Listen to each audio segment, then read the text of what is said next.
week after the ice storm, and it's going to be another 25 or so degrees out today. So lots of people are outside. They're walking their dogs, cycling, playing beach volleyball.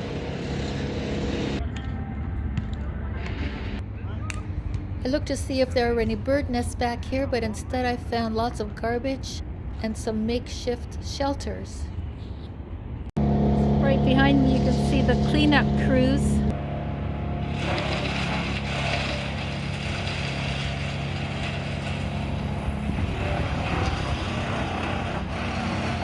Chopping up trees that all fell down last week, and there were a lot of them.